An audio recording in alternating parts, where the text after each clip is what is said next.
Amerika. Dia punya seorang anak laki-laki ya.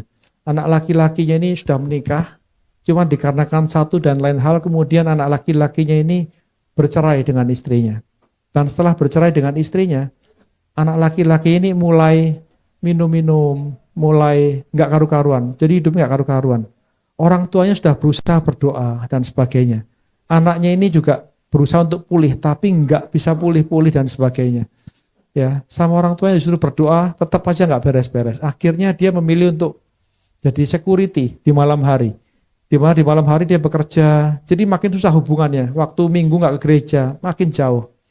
Orang tuanya nggak mengerti gimana caranya supaya anaknya ini dimenangkan. Karena apa? Bapaknya bilang ini Tuhan, aku ini hambamu Tuhan. Anakku kok kayak gini Tuhan. Gimana dan nanti jemaat saya melihat ini kok nggak karu-karuan Tuhan. Akhirnya Tuhan berkata, oke, kebetulan nama anaknya Jody Bapak Ibu ya. Jadi kalau di sini ada yang namanya Jody, mohon maaf ini hanya contoh Bapak Ibu ya. Nah, anaknya namanya Jody. Terus Tuhan berfirman gini, oke, bawa anakmu, kasus anakmu ini ke dalam tahta pengadilan surga. Oke, jadi akhirnya hamba Tuhan ini berdoa.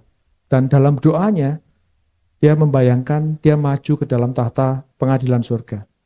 Bapak Ibu, setiap kita, saya memberikan satu pemahaman ya. Setiap hari dalam kehidupan kita, pada waktu kita berdoa, sebetulnya kita ini sedang berada dalam tahta pengadilan surga, Bapak Ibu. Apa itu artinya? Pada waktu kita berlutut berdoa, ya, ada di sebelah kiri accuser, penuntut, ya, iblis yang menuntut. Sebelah kanan ada malaikat Tuhan, di depan kita adalah Tuhan Yesus Kristus.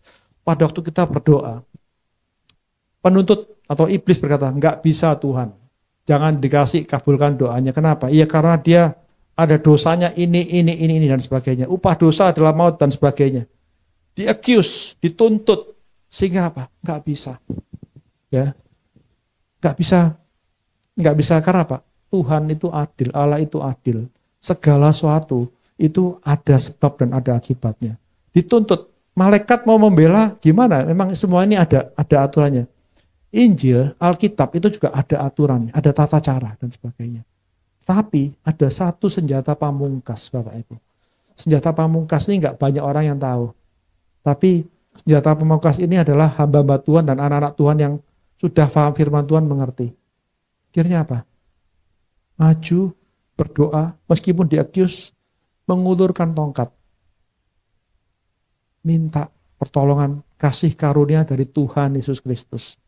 Karena apa? Melalui penebusan darah Kristus sudah selesai. Ya.